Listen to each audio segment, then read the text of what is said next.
السلام عليكم، ازيكم؟ عاملين ايه؟ يا رب تكونوا بخير. النهارده هنعمل اكله مصريه على اصولها جدا، بس احنا مطورينها شويه وهنعملها كلها في حله واحده.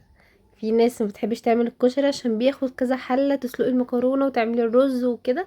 بس لا، احنا هنعمله كله في حله واحده وهتشوفوا ازاي، وان شاء الله يبقى سهل وسريع، ويا رب يعجبكم الفيديو. اول حاجه هنصلي على النبي ونقول اللهم صل وسلم وبارك عليك يا رسول الله. معايا هنا قطعت بصل طرنشات رفيعه جدا على قد ما تقدري. معاكي مثلا مكنه ان انت تقطعي طرنشات، تمام. وحطيت عليه معلقه من الدقيق ورشه من الملح، وبكون مسخنه الزيت كويس قوي. اهم حاجه يكون الزيت سخن عشان البصل يطلع معاكي مقرمش وحلو.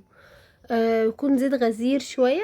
وبعد كده نزلت بالبصل حبه حبه، وبتبداي بمعلقه توزعي عن بعضه عشان هو ممكن يلزق في بعضه شويه. وتبداي تكرري كده لحد ما تحمري كل البصل. وحمرت الكميه كلها وطلع ذهبي ومقرمش وطلع تحفه جدا.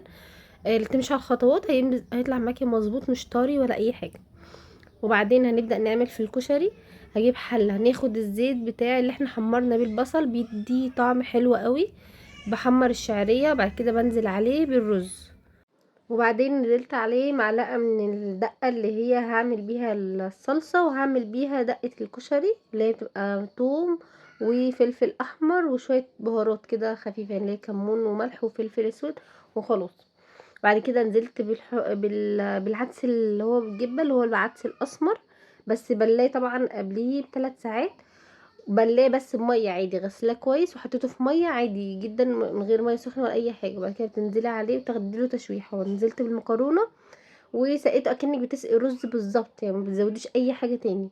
هنا كنت بعمل الصلصه، حطيت معلقه من الدقه اللي قلت لكم عليها ديت، هنعمل بيها كل حاجه بالفيديو.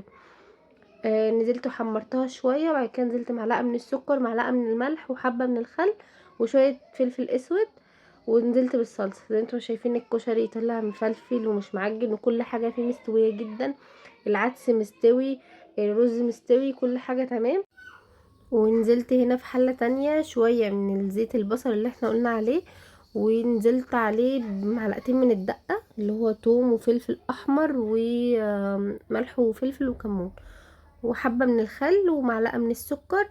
وسبتها تتسبك شويه وطلعت معايا دقه، وحطيتها في كوبايه.